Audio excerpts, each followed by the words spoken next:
को फ्राइडे को बोले थे ये ग्रामर का कुछ एक्सरसाइज करने एज रिवीजन। तो सबसे पहले हम ये पांचों आंसर आपको दे दिए हैं और चलिए फिर वन बाय वन हम लोग इसके थ्योरी को एक्सप्लेन करेंगे, यानी इसके पीछे क्या रीजंस था जिसकी वजह से हम ऐसे चेंज किए, इसको एक्सप्लेन करेंगे। देखिए पहला हम लोग का था ही is too weak to walk. हम यहाँ इंस्ट्रक्शन नहीं लिखे हैं, इंस्ट्रक्शन था टू को रिमूव करना। किसको रिमूव करना? टू को। तो इसका आंसर हम लोग किए he is so weak that he can not walk. हम वन बाय वन एक्सप्लेन करेंगे, पहले पांचों आंसर देख लो। दूसरा था दे प्लेड क्रिकेट। यहाँ हम लोगों को क्या करना था? यहाँ हम लोगों को पैसिव वॉइस में चेंज करना था और आंसर होगा cricket was played by them. Bye them को देखो हम अंडरलाइन किए हैं, वो भी बताएंगे कि यहाँ एजेंट की जरूरत है या नहीं है। Third, wind is uncontrollable. इसको हम लोगों को चेंज करना था निगेटिव में, तो हमने किया is not wind uncontrollable. Fourth one, he said to me are you busy. यहाँ हम लोगों को डायरेक्ट नरेशन से इनडायरेक्ट नरेशन यानी इनडायरेक्ट स्पीच में चेंज करना था और यहाँ आंसर आया he asked me if I was busy. और पांचवा, Lata is a beautiful girl. इसको हम लोगों को निगेटिव में बदलना था और आंसर होगा Lata is not an ugly girl. चलो ये तो आंसर्स हो गया, आप लोग इसको पहले लिख लीजिए, फिर वन बाय वन अब इसको हम लोग समझते हैं कि आखिर ये हुआ कैसे। सबसे पहले वन वाले को ही समझते हैं। जब भी टू को रिमूव करने बोला जाता है तो इसका मतलब होता है वहां वो एक्सेसिव सेंस दिखा रहा है। क्या दिखा रहा है? कि जितनी मात्रा में या जितने क्वांटिटी में कोई चीज होना चाहिए वो उससे अधिक है। अब देखो फिर से क्या करते हैं। सबसे पहले एकदम इजी वे में समझो, कोई ज्यादा ग्रामर के रूल्स में नहीं जाते हुए। सबसे पहले हम क्या करेंगे, टू से पहले का जो भी वर्ड्स है उसको एज इट इज लिख लेंगे। तो टू के पहले का क्या क्या है? ही और इज। टू के जगह पर लगा देते हैं हम लोग सो। क्या किए? टू के जगह पर लगा दिए सो। फिर ये जो यहाँ एडजेक्टिव है उसको एज इट इज लिख देते हैं। यहाँ एक फिर नया काम करते हैं, यहाँ हम लोग ऐड करते हैं दैट। यहां तक में हम लोगों ने कितने काम किए? सिर्फ दो।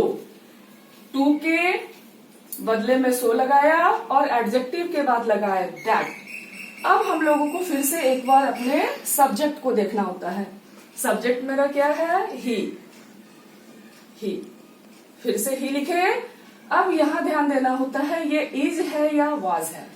अगर ये इज है तो कैन नॉट, अगर ये वाज रहेगा तो वो कुड नॉट, यानी पास्ट टेंस में।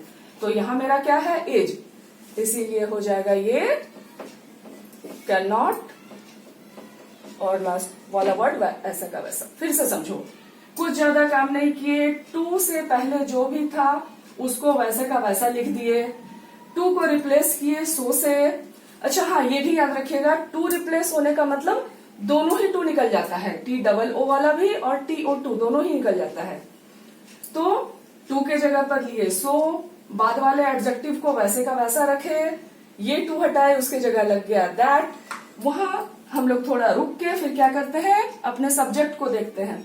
जो सब्जेक्ट रहेगा फिर से उसी को लिए, और इज है तो कैन नॉट और वाज रहेगा तो कुड नॉट, फिर लास्ट वाले वर्ड को वैसा का वैसा। मेरे ख्याल से क्लियर होगा, फिर आगे दिक्कत होगी तो पूछना। नंबर टू वाले में आते हैं। दूसरे में क्या था? दूसरा क्वेश्चन हमारा क्या था? बताइए क्या था? चेंज करना था पैसिव वॉइस।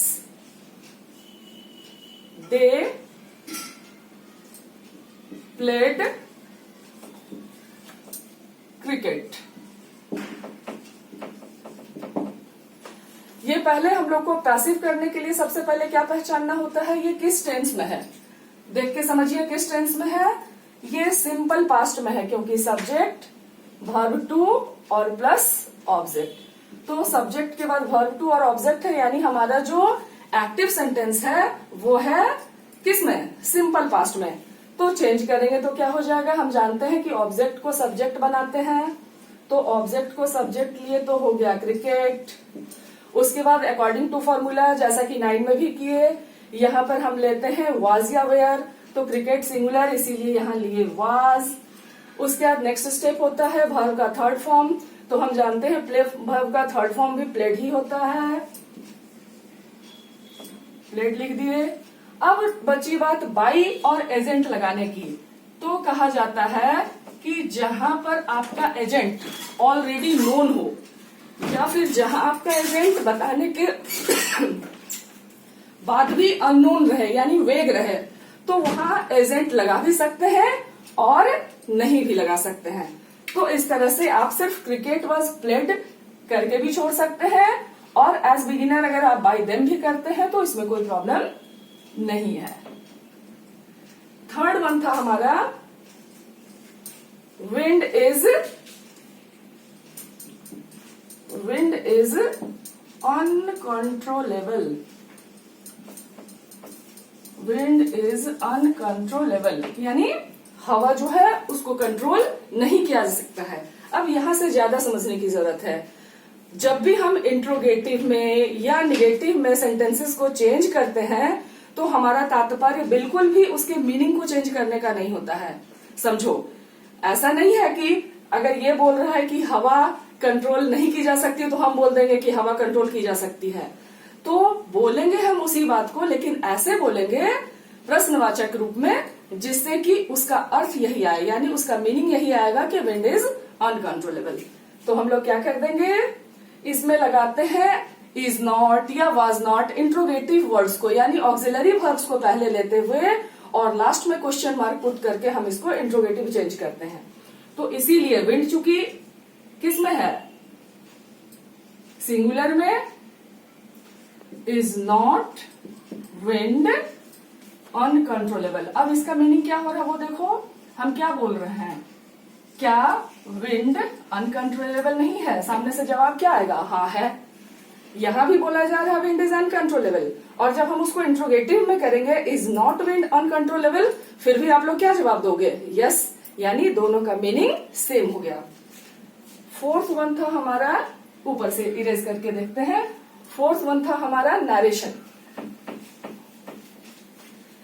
क्या था sentence, he said to me. Fourth था हमारा he said to me are you busy, यही था ना। अच्छा, सेंटेंस थोड़ा बहुत इधर उधर हो जाए उससे कोई दिक्कत नहीं, आप उसके रूल्स को समझिए, तरीके को समझिए। यहाँ भी नरेशन चेंज करते समय भी हमको सबसे पहले आइडेंटिफाई करना पड़ता है कि मेरा जो रिपोर्टेड स्पीच है वो कैसा है, यानी वो किस तरह का सेंटेंस है। तो हमारा रिपोर्टेड स्पीच क्या है, इंट्रोगेटिव सेंटेंस है। हमारा रिपोर्टेड स्पीच क्या है, इंट्रोगेटिव। तो रूल होता है कि अगर आपका रिपोर्टेड स्पीच इंट्रोगेटिव हो तो सेड या सेड टू को आस्क्ड में बदल देते हैं। किसमें बदलते हैं, आस्क्ड में। तो यहां सबसे पहले ही सेड टू को बदल दिए आस्क्ड, ऑब्जेक्ट वैसा का वैसा रह गया। अब यहाँ कॉमास और इन्वर्टेड कॉमास को हटा के दैट नहीं लगाते हैं, असर्टिव की तरह यहाँ दैट नहीं लगाते हैं। यहाँ दो रूल होते हैं, एक यस नो क्वेश्चन का और दूसरा WH क्वेश्चन का। फिर से समझिए कि ये यस नो और WH क्वेश्चन क्या होते हैं। अगर क्वेश्चन की शुरुआत WH वाले वर्ड से, यानी what, where, when, who, whose, which, ये सबसे हो तो उसको कहते हैं WH क्वेश्चन।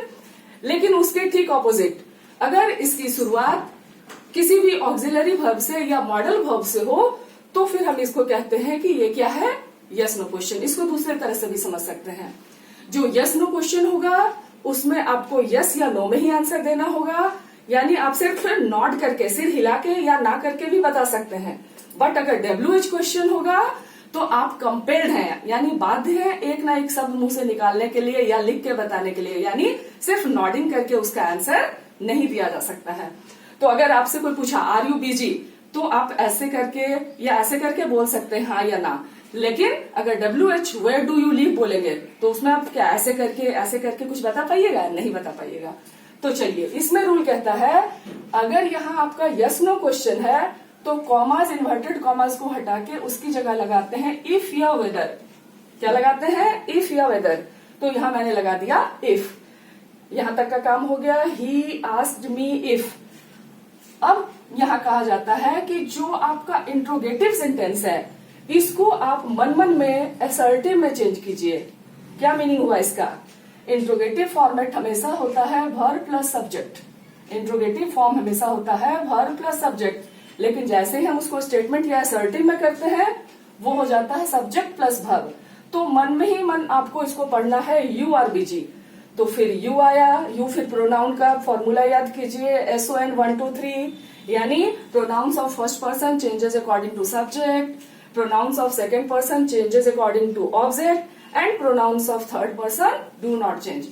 तो ये यू क्या है? सेकेंड पर्सन का प्रोनाउन। किसके अनुसार बदलेगा?